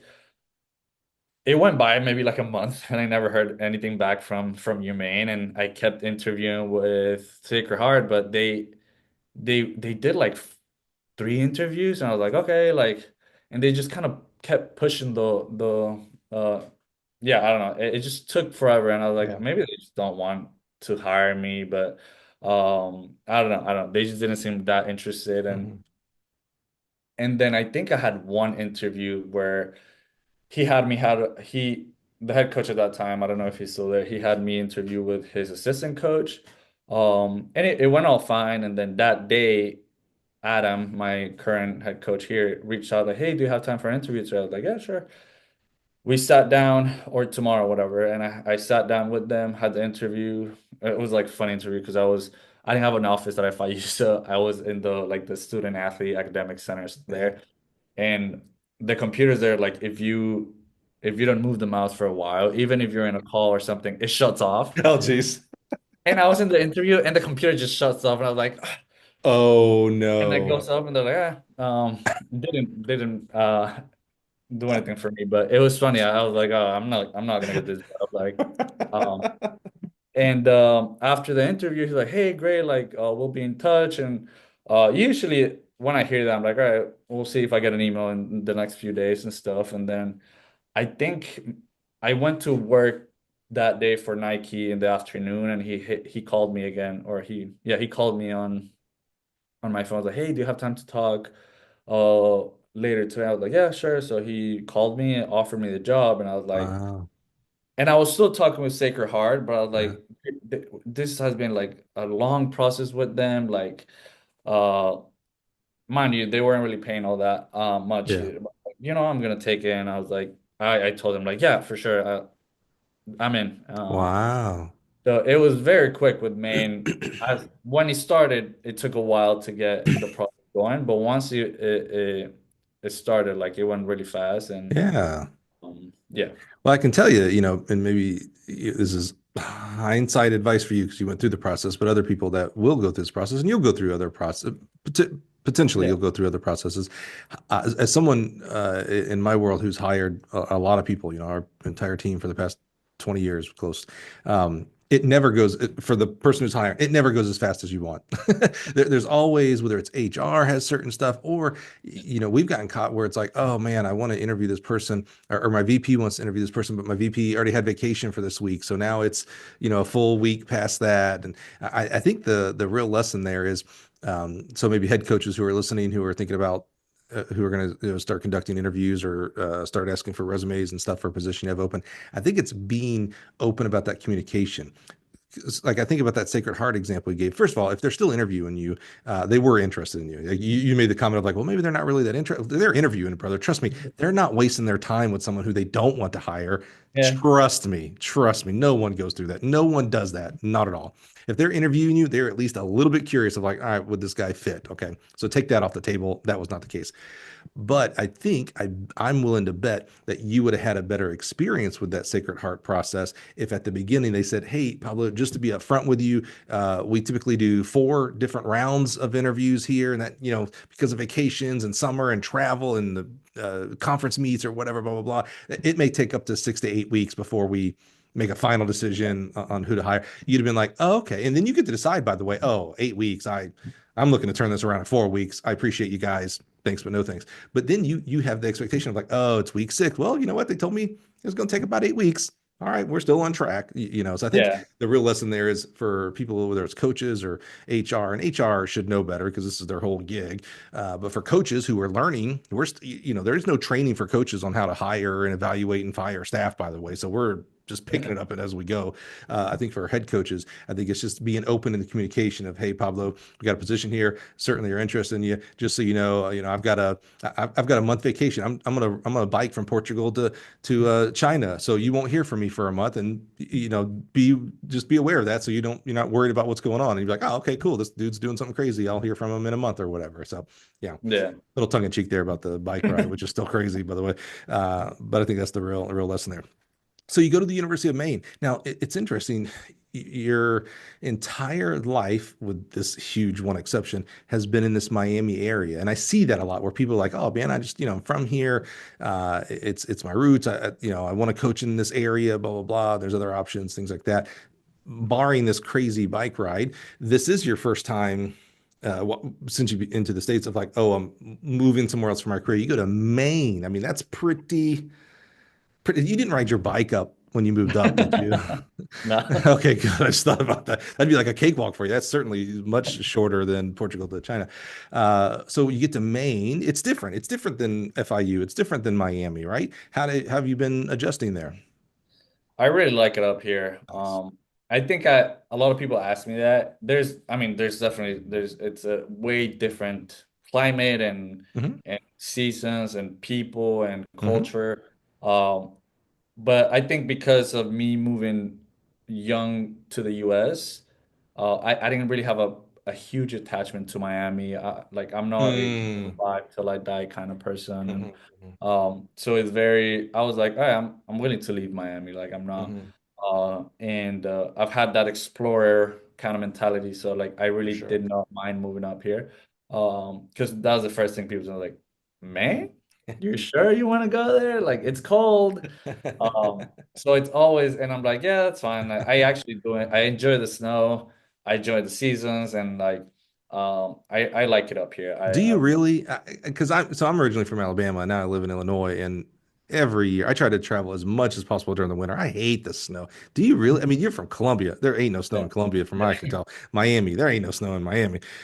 Do you really? I mean, like because you got to get some pretty good snow there, buddy. You got to get some like real snow. And you still enjoy that when your car's stuck and So I'll double on this, or I don't have a car here. okay. Oh, of course you ride your bike. Duh. Yeah, Yeah. yeah, of course. So I think not having a car makes my winters more enjoyable Okay, okay, all right. because everyone complains about their car in the winter That's what here. I'm saying, right? Yeah. They're like, oh, I gotta dig my car out of the snow. I gotta do this. And I'm like, I just walk out of my house and I live like I live so close to campus that Oh, cool. no, yeah, yeah, it's not a problem with for me All doing that. right, all right. So it's yeah, I enjoy it. I really the snow, it can be a lot. Like this winter was rough up here. And it was like probably the most real winter I've had since I moved to Maine. It snowed, it was pretty consistently cold throughout. But I like seeing like when it's all white and quiet, it's really cool. Yeah. And then you get to see like the changes in the spring and summer and fall. So I Yeah. enjoy I like seeing pictures of all that snow. I don't want to be in it. that snow at all, at all. Yeah. Uh, you do have that explorer gene mentality, if you will. Have you done anything crazy like snowshoed from the top of Maine to the south of Maine? Have you done anything else kind of crazy like that yet? Oh, I haven't had not the time because I've been here already for 2.5 years, but Yeah. um You're I think busy. I was adjusting at first, and I've done Katahdin, which is like the highest peak of Maine. Oh, Um, wow. but it's like just a regular hike. It's really not that bad. Okay. And other than that, I haven't done any crazy stuff. Yeah. Yeah. So what are you doing today? It's 2025. You are in your career now, right? Like you are fully, there's no going back to environmental science or anything like that. There's probably no more, year-long bike rides in your future. So you're a track coach. So what are you doing today to improve yourself as a track coach? We talked about coaching education. Maybe that's part of it. What are you doing? You seem like a guy who likes to get better at things. So what are you doing to become a better track coach? Oh, I mean, education wise, I've done a couple like smaller classes that again, I forget his name, the coach from Harvard Yeah, offers. Keba. They offer them throughout like the year here and Yep. there. So I've Does done a good job. I think I did like three this year with Good. him, and Yeah. I'm planning on doing the weightlifting one Yeah. with you USTFCA. yeah, no. And in terms of that, I'm getting to the point where I want to one definitely like be a better track coach with all the like really learning how to coach the events that I'm coaching right now. I think I've had success and I enjoy the coaching them. I have the team and athletes that I had, we've had like really good growth. Um, and I obviously want to continue that. But I'm looking into maybe having a more, I guess, like a more holistic view of coaching and how Hmm. I can improve. Because it's University of Maine, like the chances of me recruiting and coaching and developing a Olympic athlete from here is going to be really rough. Like we have really good people here, and we can in the near future we can have them get to regionals to NCAA, and Hmm. I can see that in my future. Um, but now I'm like thinking, how do I get the ones that are not really maybe getting to that point in college career, maybe beyond that, Hmm. to be better athletes, better people, better. How do I work with them in their Hmm. like their careers? Like, so I'm looking into more of So a, where's that leading you? Because this is very interesting to me because it kind of fits into that same narrative of like, maybe the X's and O's are the easy part. It's all the other aspects that surround coaching that maybe is the more important part. So where do your where do you where are you seeking? What are you finding? Where are you looking for this kind of the coaching ed? so this year I started bringing up ideas within my head and with other Hmm. people on campus on how I can um, help students and starting with a small group. Not a lot of people know there's just a few people. So somebody, if they hear this at work, they're gonna be like, "Oh, is he really trying to do that?" But it's how to. So when I was in college, we had every senior. They used to have like a career development sessions, and if we went to all the sessions and we did what we needed to do in all the sessions, the university gave you like a voucher to get a free suit or like to pay for a suit Oh, and wow. like to go to an interview and get a job and stuff. And me coming out of college was definitely like I probably had a suit, but it was not like very professional. It was, Right, I right, mean, I didn't know better. That I finished all that and it got me to this a place that sold them and kind of really helped you out. And that was probably my first real suit that I got. right. Uh, Yeah. and I actually wore it for some of my first interviews and stuff. And so and not only that, I think the whole process of like we learned how to network and they sat down and hey, this is what a resume looks like. This Yep. is what they brought a bunch of alumni and people from school and they made us, hey, go out there and talk, introduce yourselves and do this and that. So I think that's what I'm trying to do. I've reached out to a couple Yeah. of in the university. So I want to get to a point where I can have a program here with my athletes I and love that. because I know like I mean most of them are gonna graduate in 4 years and track is probably not gonna be a thing Yeah. they do and Yeah. I see that more I see it more now and I see it more here in Maine. There's a lot of um whether it's the long winters, but there's a lot more social or lack of social interactions happening nowadays. There's a lot more people on their phones. There's a lot more like people reach out through Instagram, whatever, emails. There's not a lot of face to face. People don't know how to as much as there's so much technology, I sometimes hear students say they don't know how to do things in Word and Hmm. Excel, and I'm like, Hmm. whoa, that's like super basic. Like maybe what's going on? So I think just kind of helping my athletes get past the track once they actually graduate, because I think I Yeah. also had a hard time when did that. Like I was so into track and I wanted to do this coaching stuff at that time, but right out of college, there's sometimes like you don't know what's next. You're like, Yeah. okay, I don't have a job. Like, what am I gonna do? Like, you apply for jobs or you don't have one. Like, what's the next step? So I think, if I can get, if I can help my students and my athletes get to that point without too much worry, I think that's kind of my next step. I love that. One of the things that I'll continue to shout is that no matter what level, by the way, University of Maine, University of Florida, University of Miami, 99%, maybe Florida has 98%, but 99% of your kids are not going to go pro. But air quotes, no one goes pro. You look at the elites. There's so Yeah. little compared to how many kids are competing in the college level, but 100% of them will go on to become moms, dads, business owners, Eakins, clergy, coaches, teachers, etc. And that is the real impact that you as a track coach makes. Your high school coach made that impact on hundreds, thousands of people, right? That, very few of them, was it roughly 7% of high school kids go on to compete in the NCAA. So roughly 7% of all those kids on your high school team, they got to go on to college, but that means 93% of them did not. And some went on to trade school, some went on to 4 years, some went on to go military, direct to the workforce, etc. That's the impact your coach made. That's the impact you're making, the positive impact you're making on these young people, beyond the how do I become an Olympian long jumper, right? Yeah. So I love that. That's where your thought process is. Um, I just want to bless that. Keep doing and working down that avenue because you're going to create something. I love that uh, program at FIU. Like that's like I'm thinking of myself coming out of college. I'm like, oh my God, like, Yeah. yeah, so I got to do some things that are going to make me better, by the way. And then you're going to give me a free professional suit that's going to help me, even if it doesn't help me in the regards to like, whether you wear a night suit or a regular suit that gets you the job or not. But like, oh, I feel better.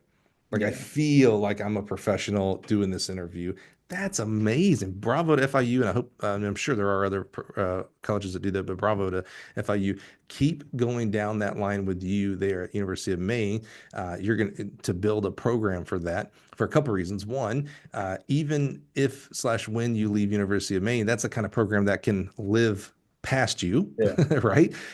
You can then bring that to other places, but also that's the kind of like when we talk about the Gill 1918 project, we talk about that as the TED Talks of track and field podcast. That's the kind of topic that you can come and talk about that. And then other people, someone at a high school goes, oh, wait a minute. Well, we should be doing this.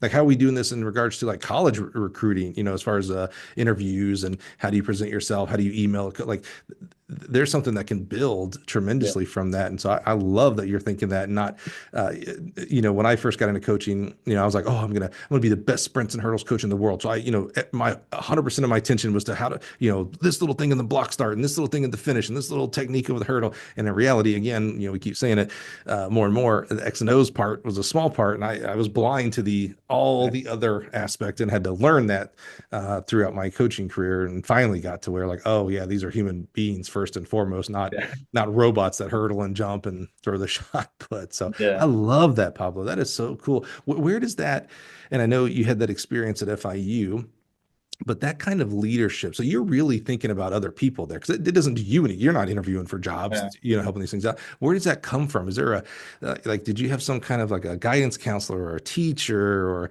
a family member or clergy? Is there someone that kind of modeled that for you?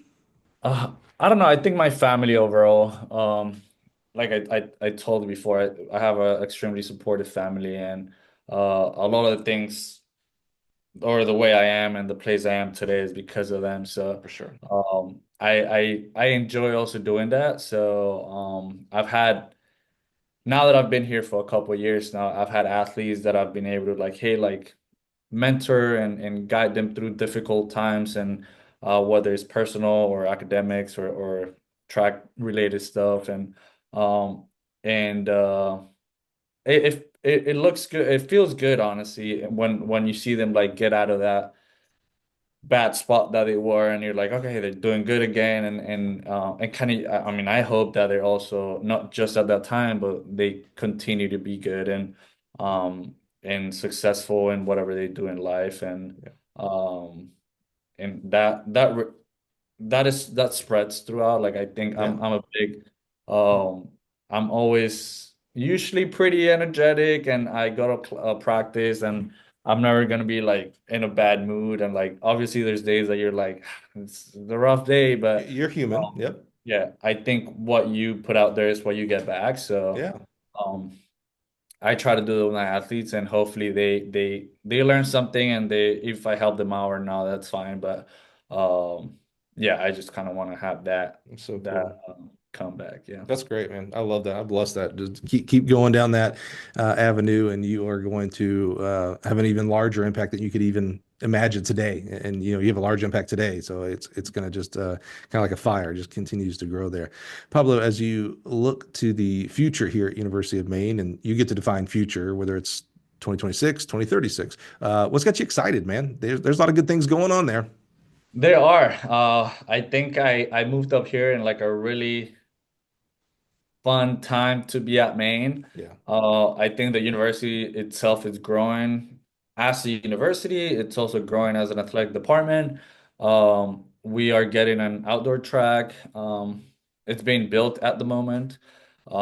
So that's really exciting because it's a brand new facility that we're That's gonna good. have for athletes. Mind you, we train indoor for a lot of the time, but that indoor track is also getting resurfaced Oh, good. in like a few weeks. So that's really exciting too. Nice. Just having two new facilities to have new athletes It's and huge. have recruits and like really show, hey, this is like facility wise, we got it covered. Like we can definitely bring you in and have that covered. I think I'm really excited that the athletes that I have and some of the ones that are coming in, like they've grown so much athletically and personally too, but I now can see that group like, okay, we can think of not just making a conference team and maybe making a top eight and giving points for the team, but my 400 group, and if my athletes here, they won't be surprised. Is probably one of my better group. My 400, my sprinters, and my triple jumpers are kind of like the better ones. And not the better, but the best. They're also like the bigger ones. I have like maybe 6 men in the 400. I have three in the triple jump. I've got a few sprinters here and there. So and kind of just that's where I've put a little bit more effort and energy and Right. recruiting and stuff that because it's more viable for me both at conference and having those people score and how that whereas like it's hard for me to bring maybe just a high jumper that only does the Right. high jump because that it's not going to be as I don't have a lot of time to coach maybe that one event Right. one person so I'm really excited for the group that I have now for them to start thinking more about wait like we can make a regional meet. We can Mm, take a 4x4. We can do we can not only win conference or like we've set up a bunch of like school records. Mind you, they weren't very fast to begin with, but we've like broken them little by little and yeah. now have athletes that are like pushing each other to like, hey, maybe we can get individuals to a regional Right. meet.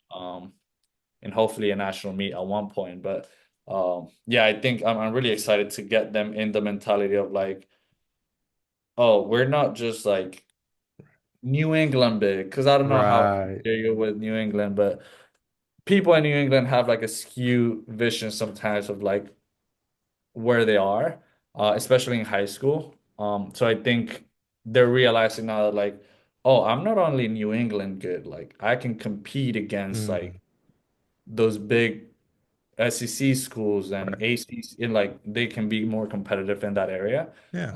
So I'm really excited for them to realize that and think of like, okay, this year my goal is not only to win conference, but heck, if I don't win conference, like I should be able to make a regional meet. Yeah. Um, so I think that's where we are. So Yeah, that's exciting. setting expectations and resetting Yeah, expectations and just keep, to use that high jump as an example, just keeping raising the bar. If you're not raising the bar, well, we're not getting better. So you're yeah, just raising the bar for the program and what's expected. And, and that takes steps. You don't go from today to, yeah, we want to win the national championships. Like, well, that's a whole different stratum on your bar, my friend. You need to start winning conference first and then qualifying for yeah. regionals, winning regionals, etc. So that's good, man. That's what good coaches do. So you're on the right path, the Awesome. right track, if you will. Pablo, it struck me earlier something you said when you were talking about during your coaching and coaching search, and maybe a little bit of my words here, life search, as far as am I Yeah, going to be a crazy bike rider? Am I going to be a coach? And am I going to work for Nike, et cetera? I've been doing this podcast now for 5.5 years. So January of 2020 is when we started. And you mentioned about, then I listened to Boo's episode and, that really helped me understand of like, I shouldn't just stay at FIU just to stay because that's where my alma mater, like, I have to grow and things like that. And that that meant a lot to me. We work hard at bringing this weekly, people's stories, different people's backgrounds, different levels of our sport, different successes, and however you define that. And so sometimes it's easy to stay in my, bubble and, do these and continue to do them every Monday and things like that. And sometimes forget like, oh, real people, almost kind of like that 200 track team of like, there's real people. Joey's a real person. Sally's a real person. Pablo's a real person. That there are people that are listening to the show, that are listening to our guests and their journeys, and it's affecting them in positive manners. And so that just gives me, like, I appreciate you telling that, because that gives me more continued motivation to do this. This is, I've said it many times, this is on top of everything else I have to do. Like, when I started this podcast, they didn't say, oh, cool, Mike, you don't have to do this anymore. Put the podcast in. It's like, nope, you got to do all that in the podcast. So sometimes it's hard. It's, I'm when we're recording this, I'm about next week I'll start and I'll be on the road in the next 8 weeks. I'll be on the road about 6.5 of those. And so that's hard. Like, so I can't record during that time. Right. So I've got to like build these up, and that takes more time of taken away from the meetings I have to do, talking with coaches about their facilities and things like that. But your story, your experience reminded me that it is all worth it. To take that time, for Boo specifically. So we record this, as you know, during working hours, right? So 8 in the morning until 5 at night. And, I have a studio here that if you're on YouTube, you see, we actually have kind of a neat little setup here that they allow me to do this.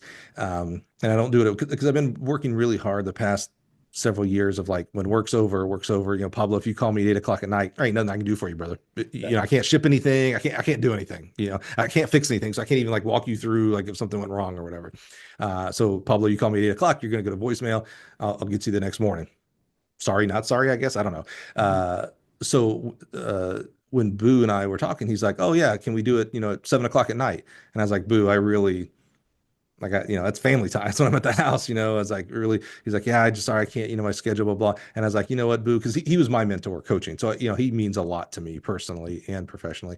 And so I was like, you know what, for you, I will. And so, I didn't have family time that night. We spent 2 hours at night doing that. And now, again, I just say it was all worth it because it helped you positively. And I know there are thousands. I mean, that's a huge episode for us, and it's deservedly so. There's thousands of others that have listened and have had other positive experiences from his story and the other 300 plus individuals here. So I just kind of, it made me think a little bit like, oh man, this has been going on for 5.5 years now. So there are people who, we have one individual, Sam, who reached out when he was a college athlete, and he said, hey, I want to be a college coach. I listened to your podcast. I wanted to know, can I ask you some questions? And, me, Pablo, I was like, sure. Can I record it? I want to put it on the show. So like, I have this time capsule of this kid. He's not a kid anymore. When he was an undergrad, wanting to be a coach. And now he's coaching at Jacksonville College down in Texas, at JUCO down there, doing amazing. They're signing a recruiting class that they've never signed down there. They're doing a great job. And 10 years from now, he's going to be the assistant coach at University of Maine or something. You know what I'm saying? Like, Yeah. it just kind of struck me a little bit of like, wow, this program has been going on long enough that undergrads have become full-time coaches. People have, at the infancy of their career, have been affected positively by it. So I just want to say thanks for sharing that. It really meant something to me. No one else is going to get anything out of that, but I did. So I'm really grateful for that, Pablo. Thank you. Thank you. Oh yeah, it's one of the track podcasts that I follow regularly because of that.